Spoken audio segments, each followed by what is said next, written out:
चफोर दक्ष के पिता। इसके बाद दक्ष ने कहा, इस मुट्ठी की ताकत कम से कम 60 क्रूर हाथियों की ताकत के बराबर है। लगता है कि लिटिल ब्लैक स्पिरिट ने मेरी गति और समझने की क्षमता को कई गुना बढ़ा दिया है। दरअसल सभी लोग जिस कारण से दक्ष को एक बेकार और नालायक इंसान समझते थे, वह थी उसके समझने की कम क्षमता, जिसके कारण वह एक साधारण से मार्शल आर्ट तकनीक को भी सीख पाने में असमर्थ था। लेकिन अब मार्शल आर्ट की भावना के साथ उसकी समझने की क्षमता में काफी वृद्धि हो गई थी, जिसके कारण दक्ष की साधना की गति में भी तेजी आई थी। दक्ष ने कहा, एक व्यक्ति के शरीर की गुणवत्ता को बढ़ाने में सक्षम होना, ऐसा लगता है कि मेरी लिटिल ब्लैक स्पिरिट कोड साधारण मार्शल स्पिरिट नहीं है। जब दक्ष ये सब सोच रहा था, तभी वहां पर एक आवाज आई, दक्ष। इस आवाज के साथ ही एक अधेड़ उम्र का आदमी अभ्यास स्थल पर आया। वह एक मजबूत शरीर और मजबूत स्वभाव वाला व्यक्ति था, जो कुछ हद तक दक्ष जैसा ही दिखता था। यह अधेड़ उम्र का आदमी इस जीवन में दक्ष का पिता और सेन परिवार के प्रमुख आदित्य सेन थे। अभ्यास स्थल में आने के बाद आदित्य सेन ने दक्ष की तरफ देखते हुए कहा, दक्ष क्या आप ठीक हैं? ये कहते हुए आदित्य सेन थोड़ा कांप रहे थे, क्योंकि कुछ समय पहले ही 4 पर्वतीय संप्रदाय से जब दक्ष को वापस लाया गया था, उस समय उसकी हालत बहुत ही खराब थी और वह मृत्यु के कगार पर था। इसलिए वह दक्ष के लिए बहुत ही चिंतित थे। आदित्य सेन की बात सुनकर दक्ष ने कहा, हाँ पिताजी, मैं ठीक हूँ। इस पर आदित्य सेन ने अपना सिर हिलाया और फिर उन्होंने गंभीरता से कहा, दक्ष, आपके साथ ये किसने किया था? ये कहते हैं कि बाद अचानक आदित्य सेन के शरीर से अनजाने में एक अलौकिक आश्चर्यजनक ठंड निकलने लगी, जिससे दक्ष को लगा कि उसका शरीर जमने वाला है। तब दक्ष ने कहा, पिताजी, वास्तविक आत्मा स्तर पर एक मजबूत योद्धा है।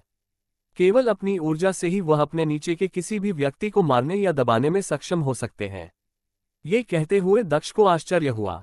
इस दुनिया में प्रत्येक योद्धा के साधना के अलग अलग चरण होते हैं, जिनमें सबसे पहला मानव चरण होता है, जिसमें योद्धा स्वर्ग और पृथ्वी के ऊर्जा को अपने शरीर में परिष्कृत करता है और अपनी आत्मा को घोषित करके अपने शरीर और आत्मा को मजबूत बनाता है।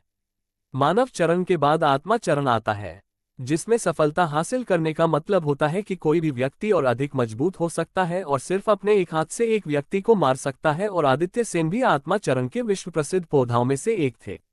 आदित्य सेन ने दक्ष से यह बात एक से अधिक बार पूछा था, किंतु दक्ष ने कभी भी इसका उत्तर नहीं दिया।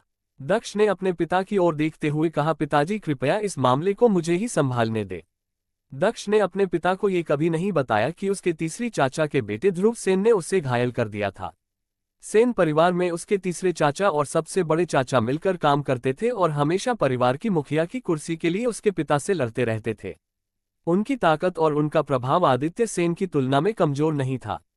इस बात को भी जोड़ते हुए कि ध्रुव सेन की प्रतिभा काफी अच्छी है और यह 4 पर्वतीय संप्रदाय के उत्कृष्ट छात्रों में से एक है। यही कारण है कि ध्रुव सेन ने दक्ष को गैरकानूनी तरीके से खत्म करने का साहस किया। ये नफरत दक्ष खुद ही सुलझाना चाहता था। इधर अपने पुत्र की ऐसी बातें सुनकर आदित्य सेन आश्चर्यचकित रह गया। उन्होंने देखा कि दक्ष का स्वभाव बहुत बदल गया है और उसकी आंखें दृढ़ हो गई है। उन्होंने ये भी महसूस किया कि अब दक्ष वह कमजोर और निराश व्यक्ति नहीं रहा। उन्हें ऐसा प्रतीत हुआ कि यह घटना दक्ष के लिए एक आशीर्वाद के समान थी। इससे आदित्य सेन प्रसन्न हो गए। इसके बाद आदित्य सेन ने कहा, दक्ष, कल मेरे साथ का परिवार की बैठक में चलो। मैं देखना चाहता हूं कि वह मुझे मेरे पद से कैसे हटाना चाहते हैं। इस पर दक्ष ने भी हाँ में अपना सिर हिलाया। रात के समय सेन परिवार के पास के जंगल में दक्ष जमीन पर पैर मोड़कर बैठा हुआ था और उसके पीछे एक छोटी काले सांप की आत्मा थी, जो कि दक्ष की अपनी मार्शल स्पिरिट थी। अपने प्रशिक्षण के दौरान दक्ष ने पाया कि जब वह अपनी लिटिल ब्लैक स्पिरिट का उपयोग करता था, तब उसके अभ्यास की गति 5 से 6 गुना अधिक धीमी हो जाती थी। इसलिए उसे खुद को आगे बढ़ाना पड़ा और अपने प्रशिक्षण के दौरान अपनी लिटिल ब्लैक स्पिरिट का उपयोग करते समय होने वाली अतिरिक्त मानसिक थकान को नजरअंदाज करना पड़ा। अब जबकि भगवान ने उसे दूसरा मौका दिया था, इसलिए उसे अपना जीवन से अच्छे जीना होगा। इस महाद्वीप में केवल ताकतवर लोगों का ही सम्मान और प्रशंसा की जाती है, फिर चाहे वह जो कुछ भी करे। इस समय दक्ष के चारों ओर एक हल्की दूधिया रोशनी लिपटी हुई थी, जो अंधेरे में काफी चमक रही थी। ऐसा प्रकाश तभी प्रकट होता है जब स्वर्ग और पृथ्वी की ऊर्जा एक निश्चित सीमा में संयमित हो जाती है। जब प्रतिभाशाली लोग अभ्यास करते हैं, तो उनके शरीर के चारों ओर स्वर्ग और पृथ्वी की ऊर्जा इकट्ठा होने की गति तेज होती है और इस समय दक्ष इसी स्थिति में था। अभी दक्ष लगातार सांसें ले रहा था। जिससे स्वर्ग और पृथ्वी की ऊर्जा उसके शरीर में बह रही थी और उसकी रक्त वाहिकाओं में घुस रही थी, जिससे उसकी हड्डियां और शारीरिक अंग मजबूत हो रहे थे। कुछ समय बाद रोशनी चमकी और दक्ष का शरीर अचानक एक ब्लैक होल जैसा हो गया और एक ही पल में उसने पूरे स्वर्ग और पृथ्वी की ऊर्जा की अपने शरीर में निगल लिया। इसके बाद आंखें खोलते ही दक्ष की आंखों पर प्रकाश चमक उठा। इसके बाद दक्ष खड़ा हो गया और मुस्कुराने लगा। वह एक ही रात में मानव चरण के साधारण ऊर्जा के 6वें स्तर पर पहुंच गया था। हालांकि इससे दक्ष संतुष्ट नहीं था। अपनी यादों से वह जानता था कि साधारण ऊर्जा के 9 स्तर केवल मार्शल आर्ट के शुरुआती बिंदु थे।